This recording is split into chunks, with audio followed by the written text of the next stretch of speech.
नमस्कार दोस्तों, मैं सरोज पांडे। सारनाथ से बोध गया तक ये मेरी यात्रा रही, जहाँ जहाँ भगवान बुद्ध ने अपने पैर रखे, जहाँ जहाँ भगवान बुद्ध के पैर पड़े, वैसे जगहों में से दो महातीर्थ तक मैं जा पाया, सारनाथ और बोध गया। सारनाथ एक बार गया और बोध गया अनेक बार गया। भगवान बुद्ध ने जो सिखाया, भगवान बुद्ध से जो सीखा, उस पर चलना, बस वही मेरे जीवन का अंतिम लक्ष्य है, अंतिम उद्देश्य है। भगवान बुद्ध ने मेरी उंगली पकड़ी जब मैं सिर्फ 7 साल का था। बहुत कम उम्र में, बचपन की ही बात है। 7 वर्ष की छोटी सी मेरी आयु में भगवान बुद्ध ने मेरी उंगली पकड़ी और मुझे मार्ग दिखाना शुरू किया। यानी 1980 की बात है। मैं क्लास 5 में पढ़ता था। 5 नहीं रहा होगा, 5 से कुछ कम रहा, 4 रहा होगा या उससे भी आसपास था। जब मेरे स्कूल में, तब मेरी उम्र 7 साल थी ना। जब मैं स्कूल में, मेरे बहुत सारे बुक्स आए हुए थे बच्चों को पढ़ने के लिए। एक एक किताब बांटे जा रहे थे। किसी के हाथ कोई किताब लगी, किसी के हाथ में कोई किताब लगी, और संयोगवश कहिए या गुरु कृपा से कहिए, मेरे हाथ जो किताब आई थी उसका नाम था गौतम बुद्ध और उंगली माल। 1980 नहीं सही तो 81 रहा होगा। अब समय की बात छोड़ दीजिए, वही 7 वर्ष की उम्र के आसपास से मुझे पहली किताब हाथ लगी, उंगली माल और भगवान बुद्ध और उंगली माल। इस पुस्तक को मैंने उस कम उम्र में पढ़ना शुरू किया, जबकि ओशो कहते हैं कि जो धार्मिक संस्कार बच्चों को 7 वर्ष से पहले अगर मिल जाए, वो जीवन पर अमिट छाप छोड़ती है और वो कभी नहीं बदलती है। मेरे साथ वही हुआ। बहुत 5 वर्ष की उम्र से मैं मंदिर जाना शुरू कर दिया। मेरे अपने ही ग्रेट ग्रैंडफादर, जिसको परदादा कहते हैं, दादाजी के पिताजी की बनाई हुई मंदिर में सुबह शाम दिन भर आना जाना, पूजा अर्चना करना, ये मेरे धार्मिक जीवन की शुरुआत थी। और उसी क्रम में जब मैं 7 वर्ष का था, तब भगवान बुद्ध ने मेरी उंगली पकड़ी और मैं जब इस पुस्तक को पढ़ने लगा, उंगली माल और भगवान बुद्ध और उंगली माल, 15 दिन के लिए मुझे वो किताब दी गई थी। मैं उसमें कई बार उस किताब को मैं पढ़ा उस बचपन की उम्र में, और मेरे मन पर ये छवि बनने लगी कि उंगली माल जैसे व्यक्ति को भगवान बुद्ध ने कैसे सुधारा, मार्ग पर लाए। 17 वर्ष तक का होते होते मैंने बहुत सारे तीर्थों की यात्रा की। 18वां 19 साल में मैं बाबा धाम गया, बैद्यनाथ धाम, देवघर। इसके अलावा मुझे और भी जितने भी यहाँ के मंदिर हैं, त्रिवेणी स्थान है धनबाद में, और बहुत जगह मुझे घूमने का मौका मिला। लेकिन 17-18 वर्ष का होते होते, यानी कि ओशो के इस दुनिया से जाने के बाद, ओशो ने जब शरीर छोड़ दिया 1990 में, उसके बाद मेरे मन में 1992 1992 19 वर्ष की उम्र में एक बात का एहसास हुआ कि मन सारे दुखों का कारण है। क्योंकि मैं मन की ऐसी गुलामी करता था कि दिन भर सिनेमा हॉल जाना, दिन भर वीडियो हॉल जाना, और रात को मोहल्ले में कहीं 3 फिल्म हो रही है, वहाँ भी बैठकर देखना। यानी मैंने अपने आप को बर्बाद कर लिया फिल्म देखने के चक्कर में। उन दिनों वीडियो हॉल का ज़माना आ गया था, तो सिनेमा हॉल जाना, वीडियो हॉल जाना, मोहल्ले में वीडियो देखना, और टीवी था, टीवी देखना। मुझे लगा ये मन बुरी तरह से मुझे पागल कर रहा है। और साथ में मेरी धार्मिक एक्टिविटी भी चालू थी। पहले मेरा परिचय हुआ देवराहा बाबा से, और चूँकि मेरे अपने फूफा जी और कुछ और भी लोग थे, रिश्तेदार थे, जो देवराहा बाबा से मिलते थे फेस टू फेस, उनसे मैं सुनता रहता था। फिर मेरे जीवन में मेरा एक दोस्त आया और उसने मुझे देखा कि मैं मन के पीछे दौड़ रहा हूँ, और उसने मुझे पहली बार हिंट्स दी, ओशो की किताब थी। ओशो की किताब को पढ़ते पढ़ते मैंने महसूस किया कि लगभग ओशो हर 2 लाइन के बाद भगवान बुद्ध की बात कर रहे हैं, हर 2 मिनट के बाद भगवान बुद्ध की बात कर रहे हैं। मैंने ओशो की जितनी किताबें पढ़ी, सभी में हर कुछ देर के बाद भगवान बुद्ध की वो बात कर रहे हैं, और इस तरह से भगवान बुद्ध से मेरा लगाव बढ़ता चला गया। 2000 के आसपास मेरे एक दोस्त हैं, उनके साथ मैं काशी विश्वनाथ मंदिर का मैंने दर्शन किए, और वहीं से बाई स्कूटर से मेरा दोस्त मुझे लेकर के मुझे कहा कि चलो सारनाथ चलते हैं। हम लोग स्कूटर से काशी विश्वनाथ मंदिर से सारनाथ गए। शायद 1 घंटे की यात्रा थी स्कूटर से। और जब मैं सारनाथ पहुंचा, तो वहाँ मुझे जाकर के मेरे दोस्त ने मुझे बताया कि भगवान बुद्ध ने अपने पहला उपदेश यहीं पर दिए थे। उन्होंने 5 भिक्षुओं को, अपने 5 शिष्यों को प्रथम उपदेश सारनाथ में दिया था। सारनाथ में मैं लगभग 1-2 घंटा में वहाँ रुका रहा, और मैंने अशोक स्तंभ देखे। यहाँ से मेरी भगवान बुद्ध की तरफ आध्यात्मिक यात्रा की शुरुआत हुई। और जबकि मैं 2012 में पहली बार मैं बोध गया गया, और उस समय से लेकर अभी 2 महीना पहले मैं बोध गया गया था बुद्ध पूर्णिमा के अवसर पर। मुझे एक बात समझ में आ गई कि भगवान बुद्ध ने उस मार्ग को खोज लिया है जिससे आदमी दुख के पार जाता है, और सिर्फ अपने लिए ही नहीं खोजा बल्कि हम सब के लिए उन्होंने वो मार्ग बताया भी। तो अभी मैं आपको बताने वाला हूँ कि भगवान बुद्ध ने जो 4 सत्य को पाया वो क्या था, और उस सत्य को हर कोई पा सके उसके लिए उन्होंने जो अष्टांगिक मार्ग बताया, 8 मार्ग, वो क्या है उस पर हम लोग थोड़ी सी बात करेंगे। क्योंकि भगवान बुद्ध कहते हैं मेरा अपना कोई दुख नहीं है। भगवान बुद्ध एक राज परिवार के पुत्र हैं, यानी धन दौलत की कमी उनको है नहीं, रुपए पैसे सोने चांदी की कमी उनको है नहीं, परिवार से संपन्न है, पिता है, भाई है, पत्नी है, पुत्र है, सब कुछ है, उनका अपना कोई भी दुख नहीं है।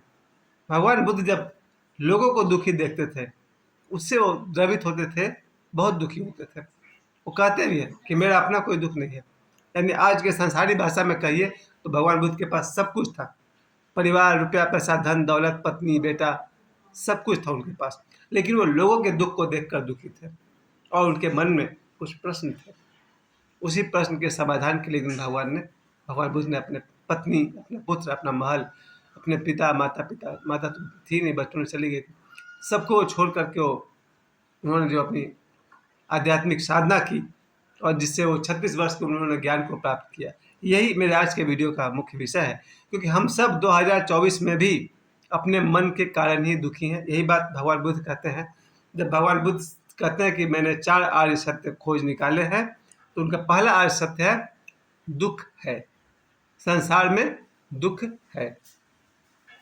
तो हम सब जानते हैं कि दुख है, और हम में से बहुत सारे भूल जाते हैं। जब लोग छोटे मोटे सुख मिल जाते हैं तो लोग भूल जाते हैं कि संसार में दुख है, और संसार में मतलब हमारे जीवन में। तो भगवान बुद्ध का पहला आर्य सत्य है संसार में दुख है।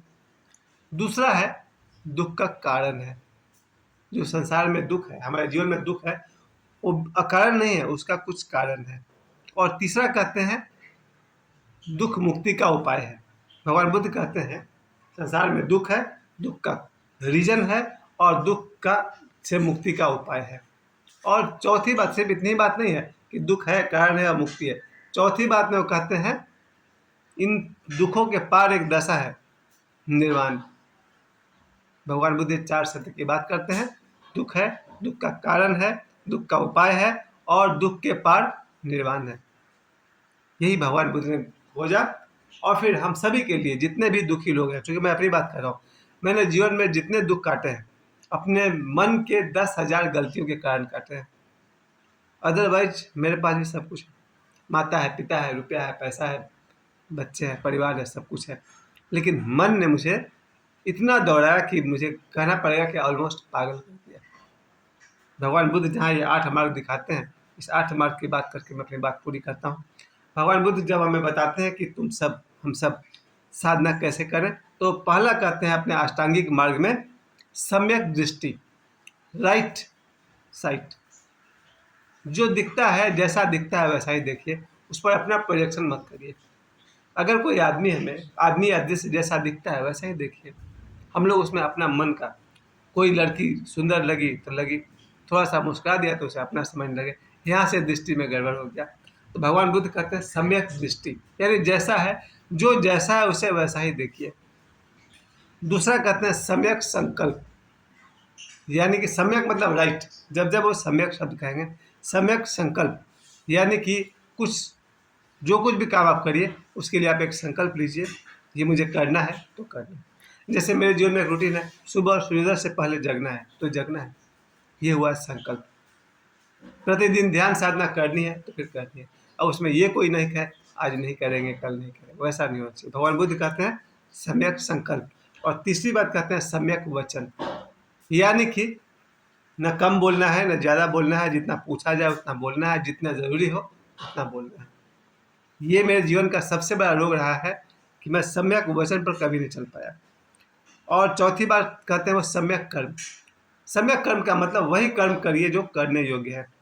कैसा कर्म करने योग्य है, इसके लिए सैकड़ों हजारों साल से शास्त्रों में जिन कर्मों की बात की गई है, भगवान कृष्ण कहते हैं गीता में कि शास्त्र विहित कर्म करें।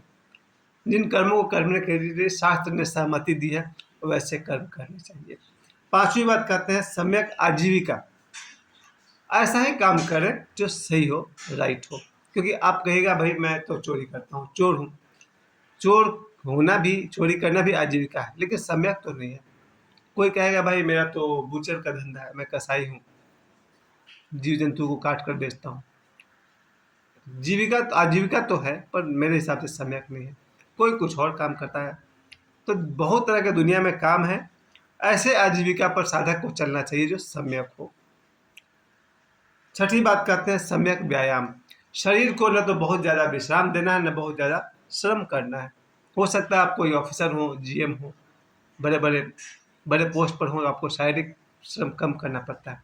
ऐसे में हमें सम्यक व्यायाम करना चाहिए। साधक को अपने शरीर को थोड़ा थोड़ा व्यायाम करते रहना चाहिए। 7वीं बात करते हैं सम्यक स्मृति यानी मेमोरी। यहाँ मुझे लगता है भगवान बुद्ध कहना चाहते हैं कि मेमोरी में पास्ट का बोझ लेकर नहीं चलना चाहिए, उसका कोई उपयोग नहीं है। जो हो गया सो हो गया, उससे जो सीखना था सीख लिए, जो देखना था देख लिए, उससे बार बार मन में लाने की जरूरत नहीं है। उसके बाद वो कहते हैं, और या फिर भविष्य की कल्पनाओं की कोई ज़रूरत नहीं है। तो पास्ट और फ्यूचर को छोड़ दीजिए, वर्तमान में जीने की ही बात को भगवान बुद्ध सम्यक स्मृति कहते हैं। और 8वीं बात है समाधि। समाधि क्या है उस पर कहना असंभव है, फिर भी मैं 2 शब्दों में यही कह सकता हूँ, कम से कम 1 घंटा तक आंख बंद करके अपने मन के विचारों को, भाव को आते जाते देखना ध्यान है। या फिर डूइंग नथिंग इज मेडिटेशन। आंखें बंद कर लीजिए और कुछ भी मत करिए, यही ध्यान है। भगवान बुद्ध ने इस निर्माण को पाया। मेरे लिए भगवान बुद्ध ही प्रथम है और भगवान बुद्ध ही अंतिम है। मुझे समय देने के लिए आप सभी को बहुत बहुत धन्यवाद।